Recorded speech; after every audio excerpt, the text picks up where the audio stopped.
Welcome back on this Friday at noon, and growing concerns as the University of Georgia continues to deal with a bat problem inside one of its dorm buildings. All right, we have brand new video sent to us by a parent. I can't even look at this myself.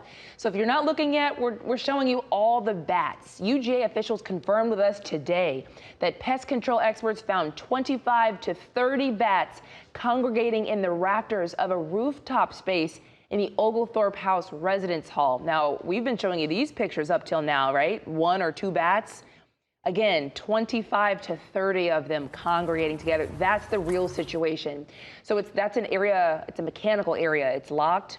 Students can't get in there. It's not part of the residential area. Earlier this week, pest control crews sealed access points so they could get the bats out. And they've been back on campus every day since, trying to get them out of there.